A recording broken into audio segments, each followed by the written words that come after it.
तो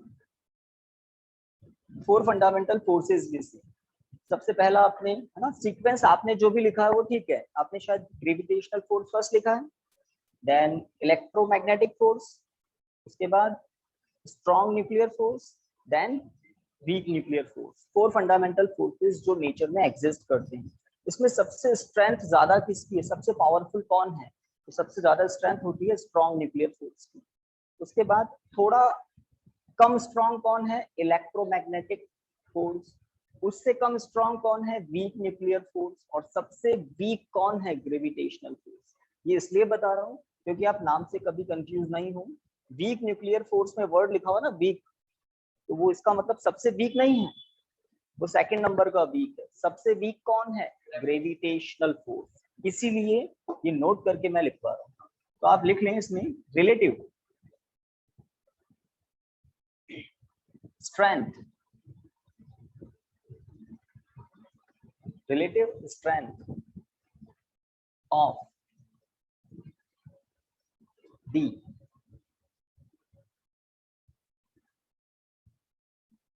fundamental forces, relative strength of the fundamental forces. तो relative strength, जैसे आपको रेशियो लिखना आता है ना, जैसे ऐसे लिखते हैं ना, A ratio B equal ratio 1:3, ऐसे लिखते हैं हम। That means A by B equal to कितना है? 1/3। ये रेशियो की इंफॉर्मेशन है ना, रिप्रेजेंटेशन कैसे करते हैं रेशियो। अब हम इस तरह से रिप्रेजेंटेशन करेंगे किसका? फंडामेंटल फोर्सेस की स्ट्रेंथ का, कौन सबसे पावरफुल है, कौन कम, उससे कम कौन है, और सबसे कम स्ट्रेंथ किसकी है। तो मैं आपको सिंबल्स क्लियर कर दूं। अगर मैं एफ जी लिखता हूं, कैपिटल एफ और सबस्क्रिप्ट में जी, तो इसका मतलब है ग्रेविटेशनल फोर्स, समझिए। और अगर मैं एफ, है ना, डब्ल्यू एन एफ के नीचे डब्ल्यू एन लिखता हूं, तो आपको समझ जाना है कौन सा फोर्स? वीक न्यूक्लियर फोर्स है। अगर मैं लिखता हूं एफ और सबस्क्रिप्ट में ई, इसका मतलब इलेक्ट्रोमैग्नेटिक फोर्स है। इलेक्ट्रोमैग्नेटिक एक पूरा वर्ड है। और अगर मैं लिखता हूं एफ और क्या एस एन, तो ये स्ट्रॉन्ग न्यूक्लियर फोर्स के लिए। ये सिंबल मैंने क्लियर कर दिए। अब हम रेशो लिख लेते हैं। तो स्ट्रॉन्ग से वीक का लिखते हैं या वीक से स्ट्रॉन्ग का? वीक से स्ट्रॉन्ग का लिखते हैं हम, सबसे वीक से सबसे स्ट्रॉन्ग। लिखिए एफ जी रेशो, एक ही लाइन में है ना, लेफ्ट से लिखना ताकि एक ही लाइन में कंप्लीट हो जाए। F G ratio F W N ratio subscript, समझते हैं ना। जैसे एक तो होता है एक्स स्क्वायर एक्स क्यूब, ये होता है सुपर स्क्रिप्ट में 2 और 3, और सबस्क्रिप्ट में होता है अल्फाबेट के जस्ट थोड़ा नीचे स्मॉल साइज में। यहाँ पर E, F E electromagnetic force, ratio F S N double ratio, है ना, इक्वल रेशो क्या? 1। अब ये जो लिख रहा हूं ना, ये इंपॉर्टेंट है। 1 रेशो 10⁻25, समझ गए ना? 10⁻25 लिखना नहीं है, मतलब 10 के बाद 25 जीरोस होता है, वो नहीं लिखना है हमें, सिंबल लिखना है 10⁻+25 है। Then ratio 10⁻36, then last ratio 10⁻38। ये है रिलेटिव स्ट्रेंथ। रिलेटिव स्ट्रेंथ सबसे पावरफुल कौन है? Strong nuclear force. इसकी स्ट्रेंथ का ऑर्डर कितना है? ठीक है ना, ये सभी किसके रेस्पेक्ट में है? ग्रेविटेशनल फोर्स के। अगर ग्रेविटेशनल फोर्स की स्ट्रेंथ 1 है, तो वीक न्यूक्लियर फोर्स की कितनी है? 10⁻25। इलेक्ट्रोमैग्नेटिक फोर्स की है 10⁻36, बहुत ज्यादा जीरोस हैं। और स्ट्रॉन्ग न्यूक्लियर फोर्स की है 10⁻30। आपसे पूछ सकते हैं how much times strong the strong nuclear force from electromagnetic force? 100 times. देखो कितनी टाइम का डिफरेंस है, ये 36 है और ये 38 है, तो 100 टाइम्स ज्यादा स्ट्रॉन्ग है ये इलेक्ट्रोमैग्नेटिक फोर्स से। ठीक है, तो इसका कनेक्शन किससे है? इससे। रेशो का रूल पता होगा, इसका कनेक्शन किससे है? ठीक है, और इसका कनेक्शन है इससे, और इसका कनेक्शन है इससे। इसको बोलते हैं रिलेटिव स्ट्रेंथ का रेशो। अगर, और बेस क्या है? ग्रेविटेशनल फोर्स की स्ट्रेंथ अगर 1 है, तब वीक न्यूक्लियर फोर्स उतना स्ट्रॉन्ग है, इलेक्ट्रोमैग्नेटिक फोर्स और स्ट्रॉन्ग है, और स्ट्रॉन्ग न्यूक्लियर फोर्स सबसे स्ट्रॉन्ग है। इन दोनों में कंपैरिजन इन जनरल पूछ लेते हैं, ठीक है। तो आई थिंक इस बात से क्लियर हो जाएगा कि जिस फोर्स को हम वीक न्यूक्लियर फोर्स कहते हैं वो 4 फंडामेंटल फोर्सेस में सबसे वीकेस्ट नहीं है। सबसे वीकेस्ट कौन है? ग्रेविटेशन। तो 1 मार्क का क्वेश्चन इन जनरल पूछा जा सकता है। तो फर्स्ट चैप्टर इजी चैप्टर है ना, बहुत लिमिटेड इसमें टॉपिक्स, लर्न करने का काम ज्यादा है और न्यूमेरिकल इसमें नहीं है। One and only formula E = m/c², बहुत इजी फॉर्मूला है, C की वैल्यू आप जानते हैं, ठीक है। तो ये आपको एक मुझे बात बतानी थी, मैंने आपको बता दी। और आपको अगर टेक्स्ट बुक आप उठाएंगे,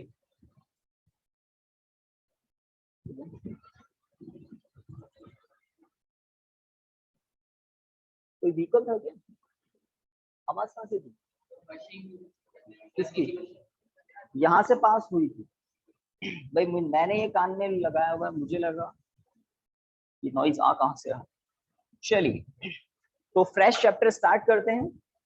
तो समझ लो आपकी 11th साइंस सेकंड चैप्टर से स्टार्ट होती है, जिसमें आपको ज्यादा दिमाग लगाना पड़ेगा। तो फ्रेश पेज पर फिर लिखिए चैप्टर नंबर 2। इसका नेम है units and measurement.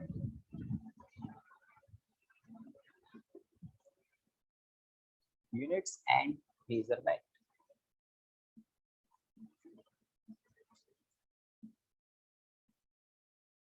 Units and measurement. अभी घर से ऑडियो वीडियो सभी के क्लियर है फिलहाल? यस बता सर। दूं? बिल्कुल ठीक है, thank you. Yes sir. Units and measurement में स्टार्ट करते हैं आगे। तो chapter number 2 units and measurement. तो आपको इस चैप्टर के नेम में 2 वर्ड्स दिख रहे हैं, यूनिट्स, मेजरमेंट। बहुत डिटेल में हम पढ़ेंगे क्या होता है मेजरमेंट। सेकंड चैप्टर में आप मेजरमेंट के रिगार्डिंग बहुत कुछ पढ़ेंगे। और 11th में फिजिक्स लैब में जो इंस्ट्रूमेंट होते हैं, आप जो प्रैक्टिकल्स करते हैं, सेकंड चैप्टर से ज्यादा रिलेटेड, ठीक है। तो सबसे पहला चैप्टर नंबर 2 का सबसे पहला हेडिंग लिखिए, फिजिकल क्वांटिटीज।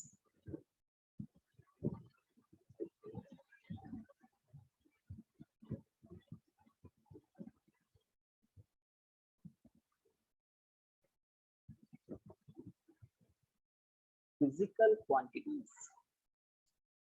फिजिकल क्वांटिटीज बड़ा इंटरेस्टिंग चैप्टर है और थोड़ा दिमाग लगाना पड़ेगा। स्टार्ट तो इसकी बहुत इजी है, कंफर्टेबली आप स्टार्ट इसकी समझ लेंगे। ओके, फिजिकल क्वांटिटीज कौन सी क्वांटिटीज होती है? इसमें 2 वर्ड है, फिजिकल और क्वांटिटीज। तो पहली बात हम करें क्वांटिटीज।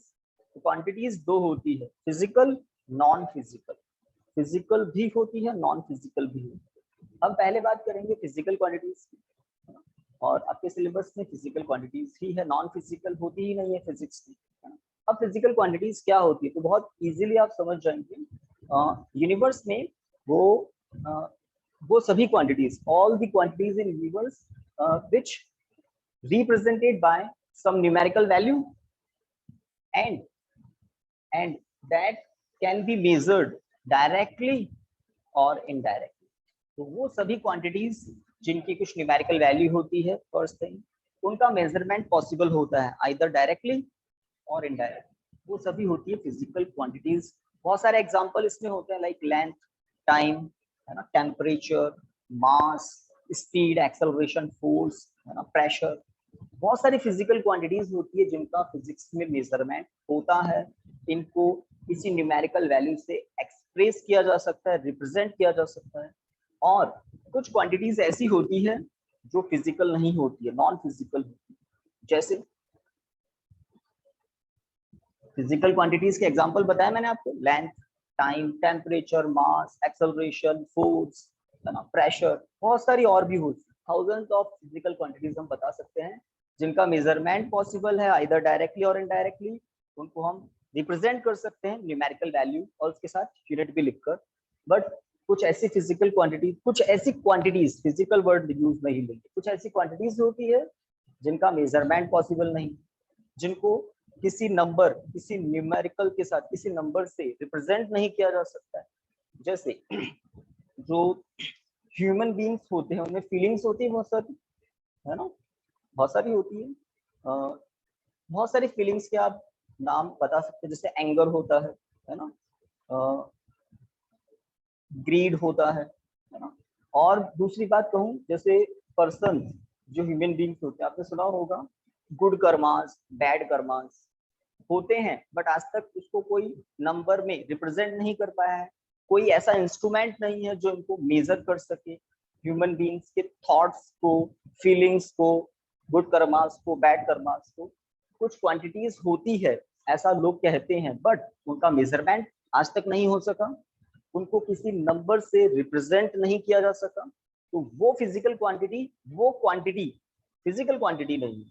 और जिनका मेजरमेंट पॉसिबल है, जिनको हम किसी नंबर की हेल्प से रिप्रेजेंट कर सकते हैं, उनको क्या कहेंगे, फिजिकल क्वांटिटी। तो फिजिकल क्वांटिटी बहुत सारी होती है, नॉन फिजिकल थोड़ी सी हैं, जीरो नहीं है, कुछ है। ह्यूमन बीइंग की फीलिंग्स जैसे लव, हेट्रेट, ग्रीड, एंगर, है ना, good karmas, bad karmas, thought, measurement हो ही नहीं सकता। ठीक है, चलिए, तो फर्स्ट जो हेडिंग आपने लिखा है फिजिकल क्वांटिटीज, डेफिनेशन लिख सकते हैं, तो थोड़ा आपको समझाते हैं, उसके बाद नोट्स बनाने का काम हम करते हैं। लिखिए, तो घर पे भी सभी स्टार्ट कर ली। जयंत कौन है? यस, ठीक है, कोई और लिखिए गाइस। ओके, तो स्टार्ट कर दें फिजिकल क्वांटिटीज की definition. all those physical quantities, all those, यहाँ पर एक वर्ड मैंने एक्स्ट्रा बोल दिया, तो ध्यान से वापस सुन लें। ये बड़े लेट तक आते हैं तो बच्चे, हाँ, तो वापस सुन ले, है ना। all those quantities, all those quantities, word हटा दिया ना physical. all those quantities which can be represented by, which can be represented by a number, which can be represented by a number and can be measured, and can be measured either directly or indirectly, and can be measured either directly or indirectly, are called physical quantities, are called physical quantities। तो हमारा यही तरीका रहता है, कुछ heading आपको लिखवाया, पहले आपको कुछ समझाया, है ना, इधर उधर से, हर एंगल से, उसके बाद समझाते बहुत कुछ है, बट एग्जाम में इतना सब कुछ नहीं लिखना होता। एग्जाम में आपसे जो पूछा जाता है उसको हम नोट्स में नोट डाउन कर लेते। तो डेफिनेशन क्या समझे हम, क्वांटिटीज तो बहुत है, non physical, physical. Non physical का मेजरमेंट पॉसिबल नहीं है, ना डायरेक्टली ना इनडायरेक्टली। नॉन फिजिकल क्वांटिटीज को हम नंबर से रिप्रेजेंट भी नहीं कर सकते, है ना। कि ए पर्सन बी पर्सन से, बी पर्सन ए पर्सन से, है ना, बहुत प्यार करते हैं। अब उसको मेजर कैसे करें, है ना। ए पर्सन कहे मैं आपसे 3 kg लव करता हूँ, ये कहे 6 kg, तो आप हंसेंगे। तो जो एग्जिस्ट करती है प्लेनेट पर, बट उसका मेजरमेंट नहीं हो सकता है, इसका मतलब क्वांटिटीज हैं, मेजरमेंट पॉसिबल नहीं है, नंबर से रिप्रेजेंटेशन पॉसिबल नहीं है, इसलिए वो फिजिकल नहीं है। फिजिकल कौन है, जिसको किसी नंबर से एक्सप्रेस कर सकते हैं। आप घर मार्केट से कुछ भी परचेस करके लाए, फ्रूट, वेजिटेबल, तो भाई इसका कुछ मास है, आप कहेंगे 2 kg, 1 kg, नंबर से एक्सप्रेस कर सकते हैं। और मेजरमेंट करने के लिए इंस्ट्रूमेंट भी है, उनका हम मेजरमेंट करते हैं कितना केजी है। स्पीड, लेंथ, टेम्परेचर, थर्मामीटर से टेम्परेचर मेजरमेंट करते हैं, ठीक है। तो बहुत सारी फिजिकल क्वांटिटीज होती हैं। डेफिनेशन क्या लिखी है, all those quantities which can be represented by a number and can be measured either directly or indirectly are called physical quantities, full stop। Example कुछ लिख लें, एग्जाम्पल लिख लें, ज्यादा क्लियरिटी हो जाती है ना। इसमें एग्जाम्पल में टाइम, भाई स्टॉप वॉच से, नॉर्मल वॉच से टाइम का मेजरमेंट होता है। टाइम, लेंथ, ठीक है, temperature, mass, speed, force etcetera.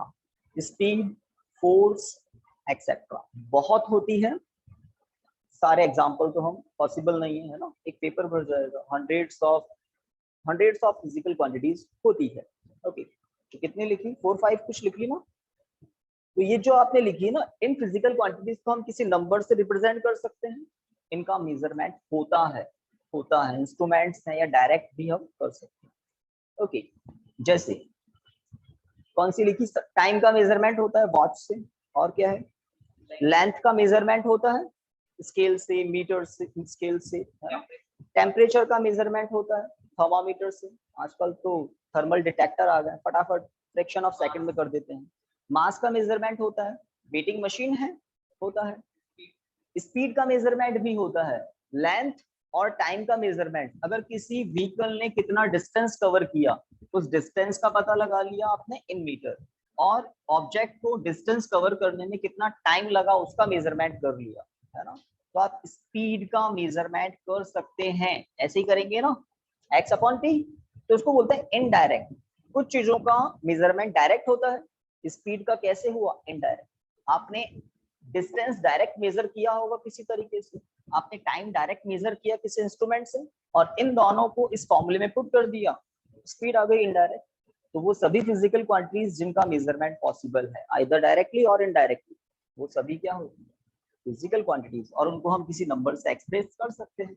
Number के बाद कोई यूनिट भी अप्लाई करनी पड़ती है जो उस फिजिकल क्वांटिटी की होती है। तो डेफिनेशन याद हो जाएगी गाइस, है ना।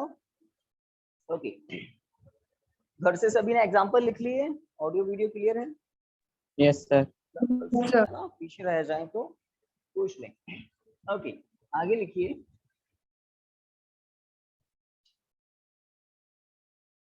इसी में लिखते हैं, चलिए पैराग्राफ चेंज करके लिखिए।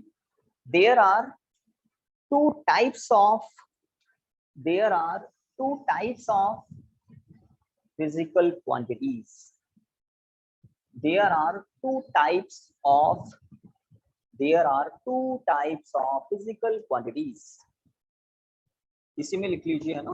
First,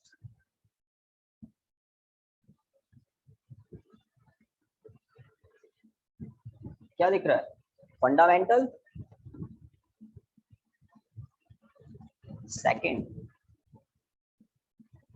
second derive. Fundamental, second derive. पूरा नहीं लिखा मैंने, पूरा हम कहेंगे fundamental physical quantity, derived physical quantity. तो हम हेडिंग लिख चुके हैं ना। तो फंडामेंटल फिजिकल क्वांटिटीज भी होती है, डेराइव्ड फिजिकल क्वांटिटीज भी होती है। तो फिजिकल क्वांटिटी के दो पार्ट, फंडामेंटल, डेराइव्ड। अब आपको फंडामेंटल और डेराइव्ड को समझाने के लिए मेरे पास बहुत सारे एग्जांपल हैं, बट सबसे इजी वाला हम एग्जांपल लेते हैं, मेथड लेते हैं आपको इन दोनों में क्लियरिटी लाने के लिए, ठीक है। इसलिए अगर भाई बचपन में आपने बहुत छोटे थे तब ABCD पढ़ी होगी, कितने लेटर्स होते हैं, है ना, भूल गए क्या? हाँ भाई, कितने लेटर्स होते हैं घर वालों? 26 लेटर्स होते हैं। तो 27, 28 तो नहीं होते? कोई नया डिस्कवर हुआ है क्या?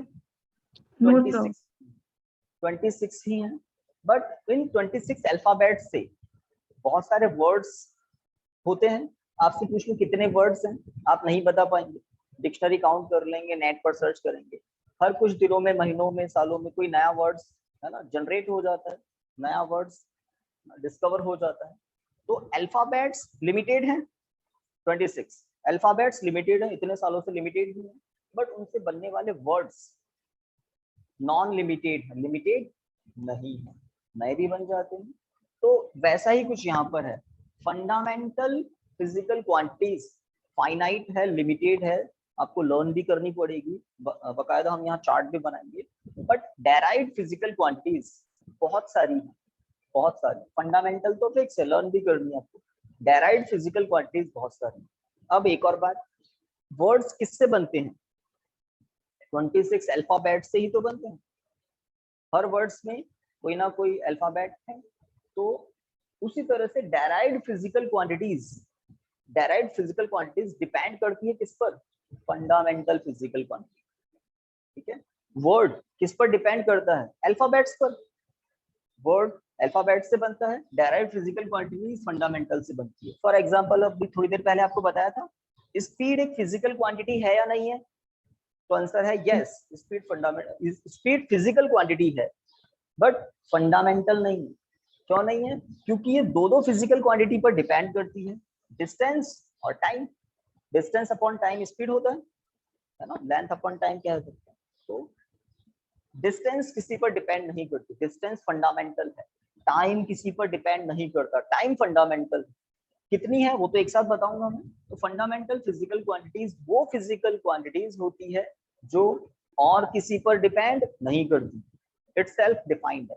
और डेराइव्ड वो फिजिकल क्वांटिटीज होती है जो फंडामेंटल फिजिकल क्वांटिटीज पर डिपेंड करती है, डायरेक्टली और इनडायरेक्टली डिपेंड करती है। ठीक है, तो फिजिकल क्वांटिटीज क्या होती है, पहली बात क्लियर है, डेफिनेशन लिख ली हमने। उसके टू टाइप्स आपने लिख लिए। अब फर्स्ट हेडिंग लिखिए, fundamental physical quantities. Fundamental physical quantities,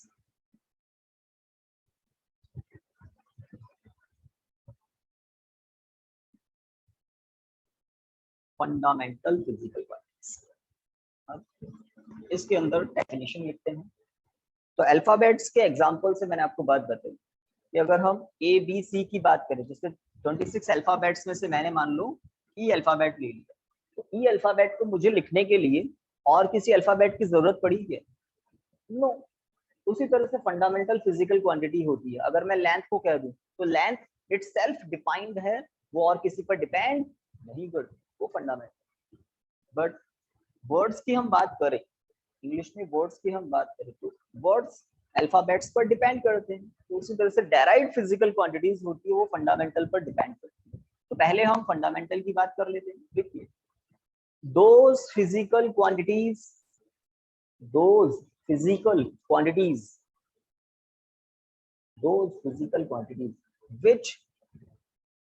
which does not depends on which does not depends on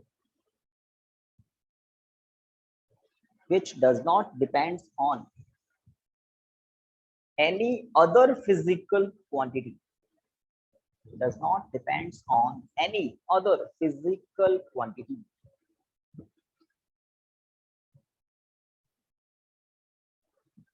are called fundamental physical quantities, are called fundamental physical quantities। अब इसके कुछ एग्जांपल्स तो मैं अभी बता देता हूं, फिर हम टेबल बनाकर जितनी भी फंडामेंटल फिजिकल क्वांटिटीज है उनकी बात करेंगे, फिर यूनिट्स की बात करेंगे। ओके, तो चैप्टर का नेम है यूनिट्स एंड मेजरमेंट। यूनिट्स किसकी होती है, मेजरमेंट किसका होता है, फिजिकल क्वांटिटीज का। तो यूनिट्स और मेजरमेंट पर पहुंचने से पहले हम उनकी बात करते हैं जिनका यूनिट होता है, जिनका मेजरमेंट होता है। समझ रहे हैं, फ्लो को समझेंगे आप धीरे धीरे चैप्टर। फंडामेंटल फिजिकल क्वांटिटीज के कुछ एग्जांपल, जैसे आपने फिजिकल क्वांटिटीज के लिखे थे, उसमें फोर्स को छोड़ दो, स्पीड को छोड़ दो, और क्या लिखा था, है ना, फोर्स और स्पीड को छोड़ दो, तो आई थिंक सब कुछ फंडामेंटल ही था। समझ गया, तो लिखिए एग्जांपल में, टाइम, मास, टेम्परेचर, लेंथ एक्सेट्रा। टाइम, मास, टेम्परेचर, लेंथ एक्सेट्रा etc।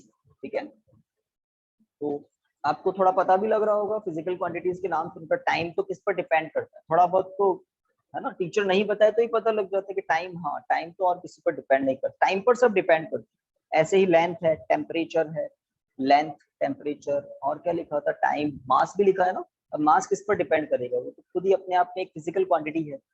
जिस तरह से इंग्लिश के 26 अल्फाबेट्स हैं इंडिविजुअल, उसी तरह से फंडामेंटल फिजिकल क्वांटिटीज होती है, दूसरों पर डिपेंड नहीं करते हैं, बस खुद पे ही करते हैं। ओके, एग्जांपल हो गया। सेकंड हेडिंग लिख सकते हैं, डेराइव्ड फिजिकल क्वांटिटीज।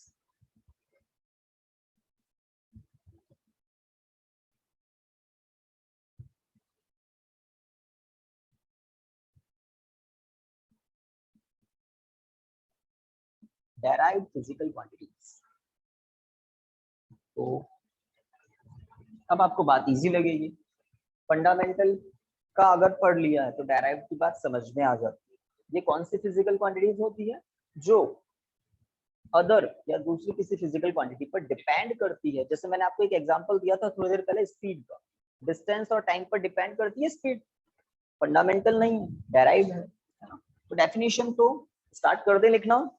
लिखिए, those physical quantities those physical quantities which depends on, वहां लिखा था does not depends है ना, यहाँ हम लिख रहे हैं which depends on other physical quantities, which depends on other physical quantities are called derived physical quantities, are called derived physical quantities, है ना। इसमें एग्जांपल्स लिख लें, स्पीड स्लैश वेलोसिटी, इन दोनों की यूनिट सेम होती है ना, बस वेक्टर और स्केलर और वेक्टर का डिफरेंस होता है। तो एक्चुअल में आपको स्पीड ऑब्लिक वेलोसिटी करना है, कॉमा, ये एक एग्जांपल हुआ है ना, स्पीड वेलोसिटी। फिजिक्स में इन दोनों की यूनिट सेम होती है ना, इसलिए मैंने स्लैश कर दिया। एक्सेलरेशन नाम सुना है ना, एक्सेलरेशन लिख लें, फोर्स लिख लें, एक और लिखवा देते हैं, प्रेशर सुना है, प्रेशर। तो ये 4 एग्जांपल्स आप लिख लें, स्पीड स्लैश वेलोसिटी हो गया, comma, acceleration, comma, force, comma, pressure, etcetera. खत्म नहीं हुई, बहुत सारी होती है, मैं इनको पहले क्लियर करवा देता हूँ। जैसे इसके बारे में बता दिया, स्पीड हो या वेलोसिटी हो, दोनों डिपेंड करती है डिस्टेंस और टाइम पर। अगर स्ट्रेट डिस्टेंस हो तो स्पीड के प्लेस पर वेलोसिटी यूज ले लेते हैं। स्ट्रेट डिस्टेंस होता है डिस्प्लेसमेंट, सुना है जूनियर क्लासेस में, सुना हो या नहीं सुना हो, 11th में आप जो 3rd और 4th चैप्टर आएगा उसमें हम बहुत बात करेंगे डिस्टेंस, डिस्प्लेसमेंट, बहुत डिटेल में। तो 9th की पूरी फिजिक्स आपके 11th में फिट हो जाती है। एक एग्जांपल, सेकंड क्या लिखा, एक्सेलरेशन, तो आपने सुना होगा स्पीड अपॉन टाइम क्या होता है, एक्सेलरेशन। वेलोसिटी भी इसको कह सकते हैं, स्पीड भी इसको कह सकते हैं, अपॉन टाइम क्या होता है, एक्सेलरेशन। तो हो गई ना डेराइव, दो फिजिकल क्वांटिटी पर डिपेंड कर रही है, वो दोनों फंडामेंटल भी हो सकती है, डेराइव्ड भी हो सकती है। जैसे स्पीड डेराइव्ड है और टाइम फंडामेंटल है, ये भी फिजिकल क्वांटिटी है, ये भी फिजिकल क्वांटिटी है।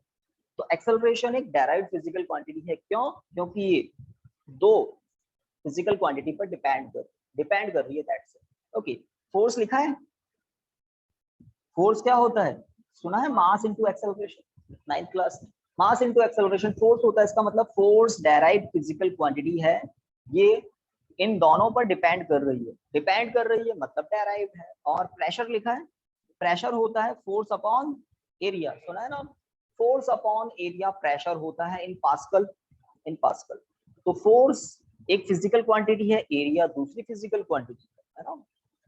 तो प्रेशर कैसी क्वांटिटी है, डेराइव्ड। यहाँ पर फोर्स एरिया दोनों डेराइव्ड है। फोर्स एक डेराइव्ड फिजिकल क्वांटिटी है, area also derived, because area में क्या आता है, लेंथ इनटू लेंथ, है ना। एरिया, आप किसी का भी एरिया फाइंड करोगे तो मीटर स्क्वायर में होगा, सम लेंथ इनटू लेंथ। आप कहेंगे नहीं सर लेंथ इनटू विड्थ, अब विड्थ भी एक लेंथ ही है इन मीटर, ठीक है, हाइट भी एक लेंथ ही होती है इन मीटर। तो इस तरह से वो सभी फिजिकल क्वांटिटीज जो दूसरी क्वांटिटीज पर डिपेंड करती है, डेराइव्ड। और बहुत सारे एग्जांपल हम लिख सकते हैं, like electric current, electric charge, क्या कह रहे हैं, इलेक्ट्रिक चार्ज, बहुत सारी फिजिकल क्वांटिटीज होती है, इलेक्ट्रिक रेजिस्टेंस। ओके, तो फर्स्ट हेडिंग हमारा ये हुआ, फिजिकल क्वांटिटीज के बारे में थोड़ा आइडिया लग गया। मैंने नॉन फिजिकल का एग्जांपल इसलिए दिया ताकि कॉन्ट्रास्ट थोड़ा क्रिएट हो ब्रेन में, कि भाई कुछ पढ़ रहे हैं तो क्वांटिटीज ही बोल देते, फिजिकल क्यों कहा। बट कुछ क्वांटिटीज ऐसी भी होती है जिनका मेजरमेंट हो नहीं सकता, जिनको नंबर्स में रिप्रेजेंट कर नहीं सकते, वो नॉन फिजिकल है, ठीक है। ओके, तो नेक्स्ट हेडिंग आप लिखिए। तो इस चैप्टर का नेम जो है ना, यूनिट्स एंड मेजरमेंट, इन दोनों वर्ड्स की डेफिनेशन लिखेंगे। पहले यूनिट लिखिए, यूनिट। तो आप कहेंगे बड़ा इजी होगा ये, तो इस पर आईएमपी लगाना है ना। यूनिट की डेफिनेशन इंटरेस्टिंग है, इंपॉर्टेंट है, इजीली डाइजेस्ट होती नहीं है, बट हमारे पास एग्जांपल है आपको थोड़ा इजी करने की। हेडिंग लिख लिया घर से सभी ने? Yes, sir. है ना, कोई पीछे नहीं रह जाए। यूनिट, तो आप बहुत फेमिलियर हैं यूनिट वर्ड से, तो फेमिलियर, जैसे मास, कुछ लिखना नहीं है अभी, है ना। मास इक्वल टू मैं कहूँ 5 kg, तो kg क्या है? यूनिट, है ना। जैसे मैं कहूँ लेंथ इक्वल टू 10 मीटर, तो ये मीटर क्या है? यूनिट। Unit. बिल्कुल सही है। मैं कहूँ टाइम इक्वल टू 3 आवर, ये आवर क्या है? टाइम की यूनिट है। सेकेंड्स भी होती है, मिनट्स भी होती है, आवर्स भी होती है, यहाँ तक कि डेज, वीक्स, मंथ, ईयर्स भी होती है टाइम की यूनिट्स। तो ये यूनिट्स है। तो फिजिकल क्वांटिटी को अगर मैं कुछ ऐसे कह दूं, अब देखिए बड़ा अजीब लगता है, टाइम इक्वल टू 3 वॉट, गड़बड़ हो गई ना। Mass equal to 5 what, gram, KG, quintal, ton, क्या? लेंथ इक्वल टू 10, क्या? सेंटीमीटर, मिलीमीटर, किलोमीटर, मीटर, क्या? तो इंपॉर्टेंस समझ में आ रहा है ना। जैसे क्लास में बहुत सारे स्टूडेंट है, हो सकता है एक ही नाम के 2-3 हो, अब फिर वो सरनेम से क्लियर होते ही बात को, तो जो सरनेम का इंपॉर्टेंस है उससे भी ज्यादा इंपॉर्टेंस समझ लो आप यूनिट का। फिजिकल क्वांटिटी को एक्सप्रेस करने के लिए उसकी न्यूमेरिकल वैल्यू के साथ साथ यूनिट की भी नीड होती है। अगर मैं यहाँ कह दूं मास इक्वल टू 5 आवर, हो गया पूरा कचरा। What is this? तो यहाँ पर मास इक्वल टू अगर मैं 5 ग्राम कहता हूँ तो भी सही है, होता है 5 ग्राम मास होता है।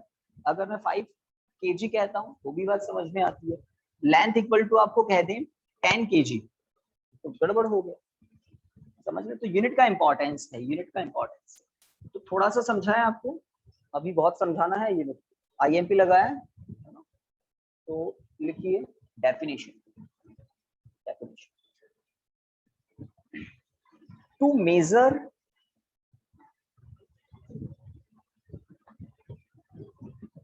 to measure any physical quantity, to measure any physical quantity,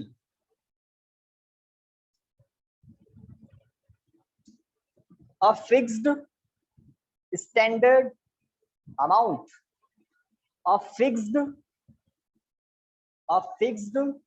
standard amount of that physical quantity, a fixed standard amount of that physical quantity is chosen. That physical quantity is chosen.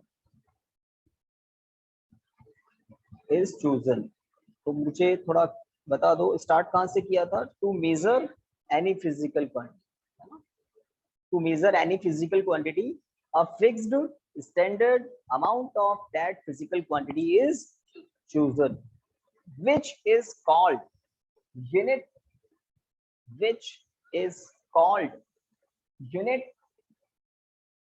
of that physical quantity, which is called unit of that physical quantity,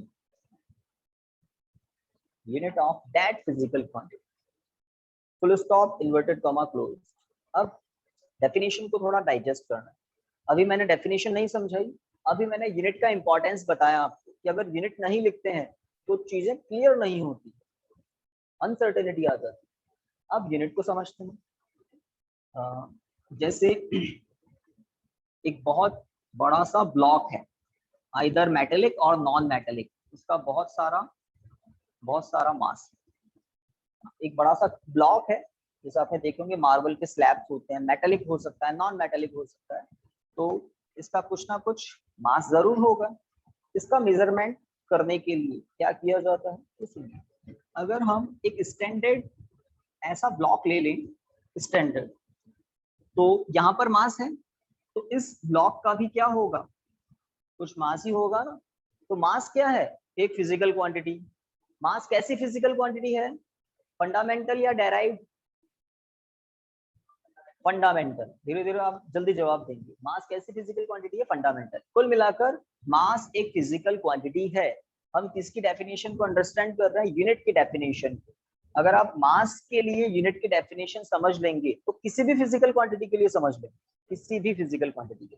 तो ये बड़ा block मास है इसका, छोटा block इसका भी कुछ मास है, और छोटा होगा उसका भी मास होगा, इससे बड़ा होगा तो उसका भी मास होगा। कहीं भी मैटर है तो उसका मास तो होगा। ओके, तो अगर मैं इस छोटे छोटे ब्लॉक के मास को क्या बोल दूं, फिक्स्ड स्टैंडर्ड। इस पूरे प्लेनेट पर सबको बता दिया जाए कि इस ब्लॉक का जो मास है वो फिक्स्ड है और स्टैंडर्ड है, और उसकी वैल्यू कितनी है, इसकी वैल्यू है 1 kg, 1 kg। तो ये बड़ा ब्लॉक है, इसका कुछ मास है, ये छोटा ब्लॉक है, इसका भी कुछ मास है। तो अगर ये फिक्स्ड स्टैंडर्ड मास, फिक्स्ड स्टैंडर्ड मास हमारे लिए क्या हो गया, एक रेफरेंस, एक रेफरेंस। तो इसके कंपैरिजन से, इसके कंपैरिजन से हम किसी भी ऑब्जेक्ट के, किसी भी बॉडी के मास को मेजर कर सकते हैं। अगर इसका मेजरमेंट करते करते हमें पता लगा फाइनली कि इसका मास कितना है, इसका मास है 80 kg, 80 kg। तो 80 क्या है भाई, इस 1 का 1 into 80, समझ रहे हैं ना, मतलब इस फिक्स्ड स्टैंडर्ड मास का 80 टाइम्स है ये। कंपैरिजन समझ रहे हैं ना, इस फिक्स्ड स्टैंडर्ड मास का 80 टाइम्स है इसका मास, कंपैरिजन। और अगर देखिए, अगर एक छोटा सा बॉक्स, एक छोटा सा, इससे भी कम, इसका मास कितना है, तो किसी ने पता लगाया 1/4 kg, 1/4 kg। तो ऑब्वियसली कंपैरिजन किससे हो रहा है, इस फिक्स्ड स्टैंडर्ड मास का 1/4 टाइम्स है इसका मास, कंपैरिजन। ठीक है, तो इस फिक्स्ड स्टैंडर्ड मास को हम क्या कह रहे हैं, unit of that physical quantity. और फिक्स्ड स्टैंडर्ड क्यों बोल रहे हैं, क्योंकि 1 kg को पूरे, है ना, पूरे हमारे प्लेनेट पर जितनी भी कंट्रीज है उन सभी ने अडॉप्ट किया हुआ है, माना हुआ है, स्वीकार किया हुआ है, अडॉप्ट किया हुआ है। और आगे आपको बताएंगे इंटरनेशनल सिस्टम ऑफ यूनिट के बारे में, क्योंकि जो भी साइंटिफिक, है ना, जो भी साइंटिफिक प्रोसेसेस होते हैं, जो भी साइंटिफिक रिसर्चेस होते हैं, जो भी वहाँ कैलकुलेशन होती है, वो कैलकुलेशन स्टैंडर्ड यूनिट्स में होती है, ताकि इस प्लेनेट पर यूनिफॉर्मनेस तो हो कुछ। और यूनिफॉर्मनेस तो किसी भी फिजिकल क्वांटिटी के मेजरमेंट के लिए, अब इस यूनिट की डेफिनेशन को समझें, किसी भी फिजिकल क्वांटिटी, हम एग्जांपल क्या ले रहे हैं, मास, इसका समझ लिया तो सभी का समझ लेंगे। तो किसी भी फिजिकल क्वांटिटी के मेजरमेंट के लिए उस फिजिकल क्वांटिटी की फिक्स्ड स्टैंडर्ड वैल्यू, तो ये मास ही तो है, तो इस फिजिकल क्वांटिटी की फिक्स्ड स्टैंडर्ड वैल्यू यूनिट होती है, और उसी को यूज लेते हैं फिजिकल क्वांटिटी के मेजरमेंट के लिए, कंपैरिजन करके। इसी तरह से आप लेंथ का समझ सकते हैं, आपने सुना है centimetre, 100 centimetre equal to 1 metre.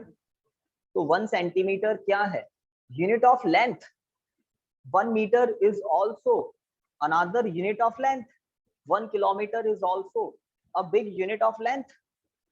तो 1 सेंटीमीटर एक लेंथ है या नहीं है, 1 सेंटीमीटर एक लेंथ है और फिक्स्ड और स्टैंडर्ड है, इसका मतलब वो यूनिट है। 1 metre is also a length, fixed है और स्टैंडर्ड है, दैट मीन्स वो यूनिट है। 1 kilometre is also a length, वो फिक्स्ड है और स्टैंडर्ड है, दैट मीन्स यूनिट है।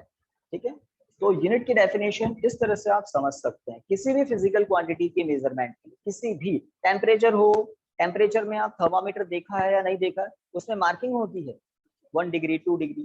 तो वो जो 1 डिग्री है ना, वो क्या है, fixed standard value of temperature, और उसके कंपैरिजन से आप कितना भी हाई टेम्परेचर मेजर कर सकते हैं। तो यूनिट क्या होती है, किसी भी फिजिकल क्वांटिटी की यूनिट क्या होती है, अ फिक्स्ड स्टैंडर्ड। देखिए 2 वर्ड है, फिक्स्ड भी है वो और स्टैंडर्ड भी है, यूनिवर्सली उसको एक्सेप्ट किया हुआ है। A fixed standard value of any physical quantity which क्या लिखा है, chosen है ना, to measure that physical quantity is called unit of the physical quantity or that physical quantity. तो आई थिंक आप थोड़ा अंडरस्टैंड कर लेते हैं ना तो मेमोराइजिंग थोड़ा सा कंफर्टेबल हो जाता है। ओके, तो यूनिट की बात हो गई, IMP लगा दिया। अब लिखिए इसके अंदर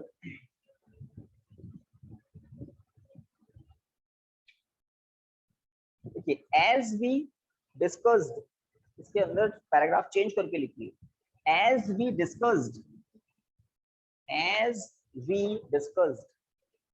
physical quantities are of two types. As we discussed, physical quantities are of two types, fundamental and derived.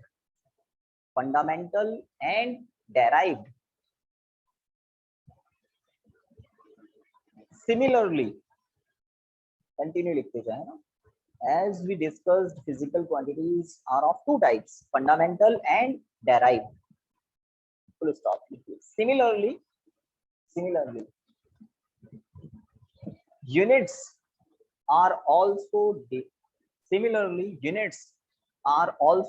of two types. Similarly, units are also of two types. तो यूनिट को मेजरली दो part में divide किया। Units हर physical quantity की ढेरों होती है, जितनी फिजिकल क्वांटिटीज हैं उतनी यूनिट्स हैं, नॉन फिजिकल की नहीं है, आपको पता है। तो उनमें भी मेन दो पार्ट क्या है, फंडामेंटल फिजिकल क्वांटिटीज की यूनिट्स को हम क्या कहते हैं, फंडामेंटल यूनिट्स। बहुत इजी सी बात हो गई आपके लिए, फंडामेंटल फिजिकल क्वांटिटीज की यूनिट क्या है, फंडामेंटल यूनिट्स। और दूसरा बिना कहे समझ गए होंगे आप, डेराइव्ड फिजिकल क्वांटिटीज की यूनिट्स को हम क्या कहेंगे, डेराइव्ड फिजिकल क्वांटिटीज की यूनिट्स, डेराइव्ड यूनिट्स। तो लिख लीजिए, क्या लिखा, into two types, are of two types. First लिखिए यूनिट्स ऑफ, देखिए 1 नंबर लाइन चेंज करके लिख देना, फर्स्ट यूनिट ऑफ, या इसमें थोड़ा हम इतना डिटेल में नहीं करें, अननेसेसरी की लैंग्वेज हो जाएगी ना, इसमें फर्स्ट नंबर पर जस्ट आप लिखिए fundamental unit, fundamental unit. Second number पर लिखिए derived unit, fundamental units, derived units, fundamental units, derived units. ठीक है, तो जरूरत नहीं थी इसलिए मैंने पूरा नहीं लिखाया। फंडामेंटल यूनिट्स किसकी होगी, फंडामेंटल फिजिकल क्वांटिटीज की। डेराइव्ड यूनिट किसकी होती है, डेराइव्ड फिजिकल क्वांटिटीज। तो यूनिट की बात हो गई। नेक्स्ट वर्ड जो चैप्टर का नेम है ना, नेक्स्ट हेडिंग लिखिए मेजरमेंट।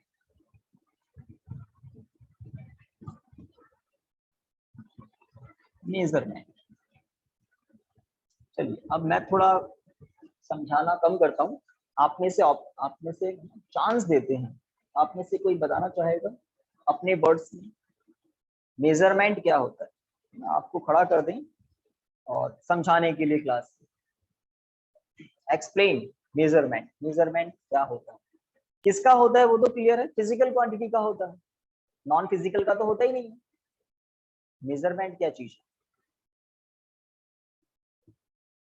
है ना, कुछ मोमेंट आपको चांस देते हैं, जरूरी नहीं है, आपको फोर्स नहीं है बताना ही है, अगर दिमाग में किसी के कुछ आइडिया आ जाए। हाँ बोलिए जयंत, आवाज नहीं आई जयंत, वापस बोलिए। ओके, तो और कोई नहीं बोल रहा,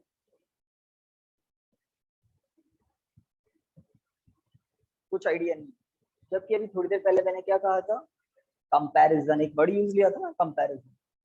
तो यूनिट एक फिक्स्ड स्टैंडर्ड वैल्यू होती है फिजिकल क्वांटिटी की, किसी भी फिजिकल क्वांटिटी का मेजरमेंट करना है तो उसी फिजिकल क्वांटिटी का फिक्स स्टैंडर्ड अमाउंट सेलेक्ट किया हुआ है, चूज किया हुआ है यूनिवर्सली, उससे गिवन फिजिकल क्वांटिटी जिसका मेजरमेंट करना है कंपैरिजन करके हो जाता है। तो मेजरमेंट एक्चुअल में क्या है, जस्ट कंपैरिजन, किससे, स्टैंडर्ड यूनिट से, किसका, जिसका मेजरमेंट करना है, कंपैरिजन।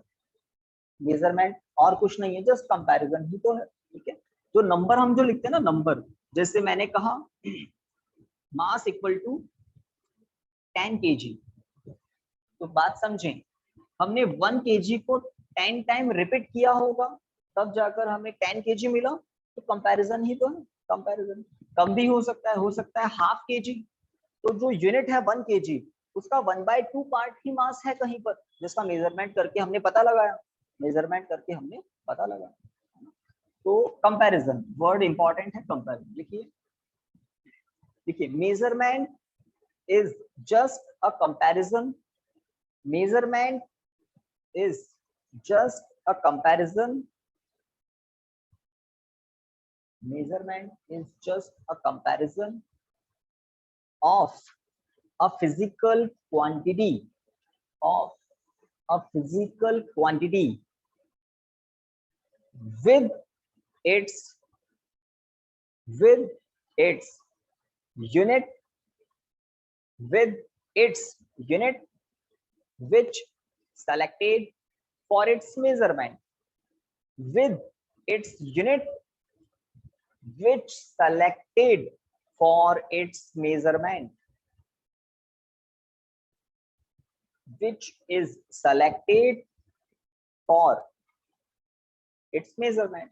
तो किस वर्ड को अंडरलाइन करना है? कंपैरिजन। कंपैरिजन कीवर्ड क्या है मेजरमेंट के लिए? कंपैरिजन। मेजरमेंट क्या है? It is just comparison of the physical quantity with its unit. जैसे आपको कहें 50 सेंटीमीटर, तो 1 सेंटीमीटर का 50 टाइम्स क्या है? 50 सेंटीमीटर। तो 1 सेंटीमीटर से ही तो कंपेयर किया है ना। हाफ सेंटीमीटर भी हो सकता है, उसके लिए एक और 5 मिलीमीटर भी इसको कह सकते हैं। हाफ सेंटीमीटर मतलब 5 मिलीमीटर, सुना है ना आपने? 10 मिलीमीटर इक्वल टू 1 सेंटीमीटर। तो लेंथ के मेजरमेंट के लिए छोटी यूनिट्स भी हैं, बड़ी यूनिट्स भी हैं। छोटी यूनिट अगर हो, यूनिट अगर छोटी है तो न्यूमेरिकल वैल्यू बड़ी हो जाती है। दिख रहा है ना? यूनिट अगर छोटी है, 1 मिलीमीटर छोटी यूनिट है ना, तो न्यूमेरिकल वैल्यू बड़ी हो जाती है। यूनिट अगर थोड़ी सी बड़ी है तो न्यूमेरिकल वैल्यू ऑटोमेटिकली छोटी हो जाती है, इनवर्सली प्रोपोर्शनल। और देखिए, जैसे मैं आपको कहूं 4 kg मास है, 4 kg, इसको कोई अगर 4000 ग्राम कह दे तो गलत तो नहीं है, सही बात है। तो अगर यूनिट कंपैरेटिवली लार्ज है, बड़ी है, तो न्यूमेरिकल वैल्यू कम होगी। और अगर यूनिट ही छोटी है, ग्राम तो छोटा होता है, स्मॉल यूनिट है, तो न्यूमेरिकल वैल्यू ऑटोमेटिकली क्या हो जाती है? बड़ी हो जाती है। बट इन दोनों का प्रोडक्ट क्या होता है? सेम। 4 kg इधर भी है और 4 kg ही है ये। 1000 ग्राम मतलब 4 kg। तो किसी भी फिजिकल क्वांटिटी की न्यूमेरिकल वैल्यू और उसकी यूनिट का प्रोडक्ट ऑलवेज क्या होता है? कांस्टेंट होता है, कांस्टेंट होता है। सही बात है, कांस्टेंट होता है। तो नेक्स्ट नोट करके लिखिए, नोट करके लिखिए।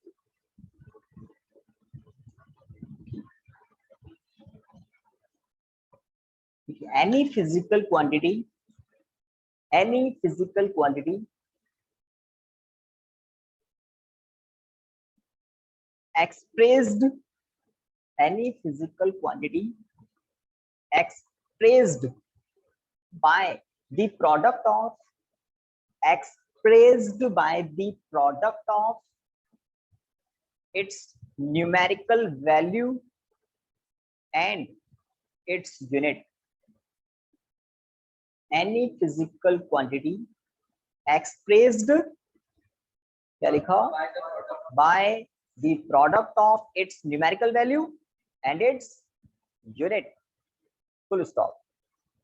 यहाँ लिखिए Q equal to N into U. ये भाई है ना, ये जो मैं लिख रहा हूँ, ये एक जनरल इक्वेशन।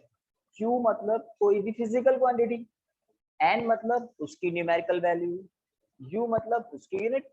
ये तो जनरल फॉर्मूला है, ये जनरल फॉर्मूला किसी भी फिजिकल क्वांटिटी पर आप अप्लाई कर सकते हैं, अप्लाई कर सकते हैं। जैसे लेंथ इक्वल टू कह दें 50 सेंटीमीटर, और सेम लेंथ को मैं 1/2 मीटर कह सकता हूँ क्या? है ना? तो यूनिट, सॉरी, न्यूमेरिकल वैल्यू और यूनिट का प्रोडक्ट होता है physical quantity. Numerical value, unit, इनका प्रोडक्ट होता है फिजिकल क्वांटिटी। तो इस तरह से किसी भी फिजिकल क्वांटिटी को कैसे एक्सप्रेस करते हैं, कैसे रिप्रेजेंट करते हैं, कैसे शो करते हैं, न्यूमेरिकल वैल्यू यूनिट के प्रोडक्ट से, दैट्स इट। ठीक है, लाइन चेंज करके इस नोट में एक बात और लिखनी है, फिर एंड करना। लिखिए the product of numerical value and unit, the product of numerical value and unit always remains constant. The product of numerical value and unit always remains constant for a given physical quantity. पूरा लिखना है ना, for a given physical quantity. Full stop. अब मैं एक पूछ रहा हूं आपको, हाँ ना में जवाब देना है। यहाँ पर बैठे हैं वो भी, घर पर जो है वो भी। न्यूमेरिकल वैल्यू को n से रिप्रेजेंट करते हैं और यूनिट को u से। तो ये बात सही है क्या? न्यूमेरिकल वैल्यू यूनिट के इनवर्सली प्रोपोर्शनल है, हाँ या ना? किसी भी फिजिकल क्वांटिटी की न्यूमेरिकल वैल्यू उसकी यूनिट के इनवर्सली प्रोपोर्शनल, हाँ या ना? एक जना घर से कह रहा है यस, और बाकी लोग यस सर, यस कह रहे हैं, हाँ या ना? सब इंडिपेंडेंट अपना बंदा है। Yes sir. किसी भी फिजिकल क्वांटिटी की न्यूमेरिकल वैल्यू उसकी यूनिट के इनवर्सली प्रोपोर्शनल, इनवर्सली समझते हैं ना, उल्टा। Yes sir. तो इसका आंसर है, बिल्कुल सही कह रहे हैं, यस। कैसे यस? बहुत सारे एग्जांपल अभी अभी हमने देखे थे।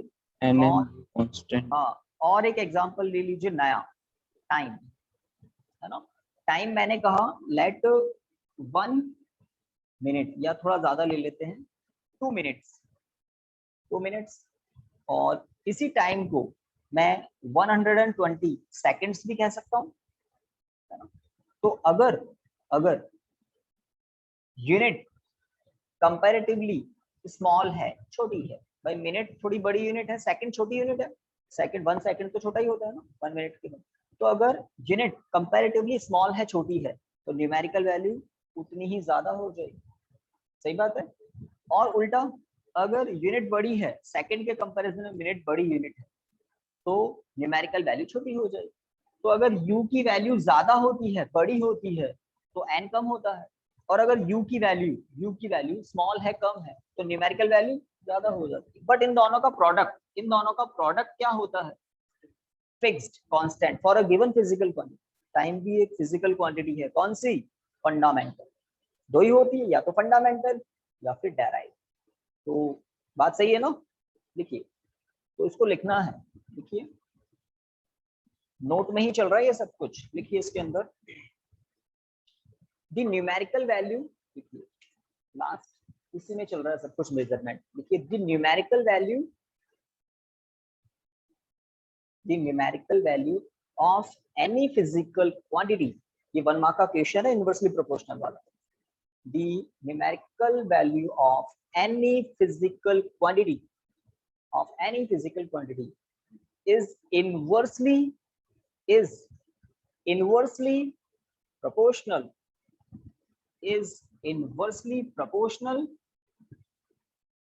ये समझते हैं ना, inversely proportional, is inversely proportional to its unit,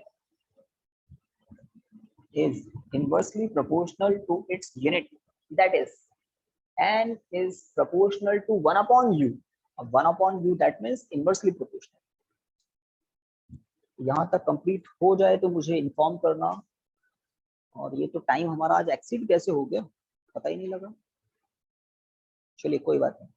तो अच्छा है, यहाँ तक हमने कर लिया। एक HW में क्वेश्चन सुन लो भाई, है ना। आपने 10th क्लास में घर से और यहाँ से सभी V = IR पढ़ा है ना। ओम्स लॉ सुना है, देखा है, पढ़ा है। घर से किसी ने नहीं सुना है ओम्स लॉ? भाई सब लीव कर गए क्या टाइम होते ही? No sir. नो, कुछ बच्चों ने नहीं पढ़ा है, बाकी जिसने पढ़ा है। अभी पूछ नहीं रहा हूँ, HW के लिए क्वेश्चन दूंगा आपको, कल मुझे बताना है अगर हो जाता है। V = IR पढ़ा है ना। यहाँ R क्या होता है? Resistance, electric resistance. सही बात। इलेक्ट्रिक रेजिस्टेंस का आपने कुछ सुना है, पढ़ा है? सीरीज कॉम्बिनेशन, हाँ। सीरीज कॉम्बिनेशन में टोटल रेजिस्टेंस क्या होता है, पढ़ा है ना, ठीक है। और भी कोई कॉम्बिनेशन होता है क्या, पैरेलल कॉम्बिनेशन भी होता है। थोड़ा सा आपको याद दिलाने के लिए डायग्राम बना रहा हूँ, क्वेश्चन तो अब बताने वाला हूँ मैं इनके बाद। तो अगर पैरेलल कॉम्बिनेशन है तो इफेक्टिव रेजिस्टेंस कैसे पता करते हो, 1/R1, कुछ इस तरह से, कुछ इस तरह से, ठीक है। तो ये मैंने आपको याद दिला दिया, जिन्होंने पढ़ा है वो सॉल्व कर देंगे। अब क्वेश्चन क्या है, ये बड़े दिनों से लिखा हुआ है, मैं भूल जाता हूँ उसको देना। देखिए, एक मेटल का वायर है, एक मेटल का वायर है और उसका टोटल रेजिस्टेंस कितना है, 8 ओम।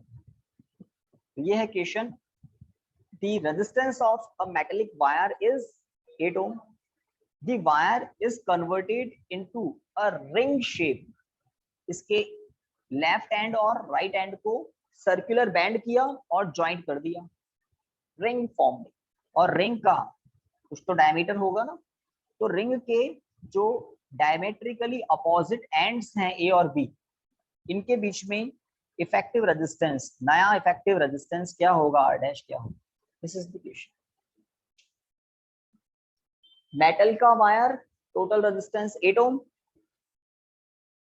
उसके बाद उस मेटल के वायर को बैंड किया, भाई वायर को बैंड कर सकते हैं ना, और कैसे किया, बिल्कुल सर्कुलर बैंड किया।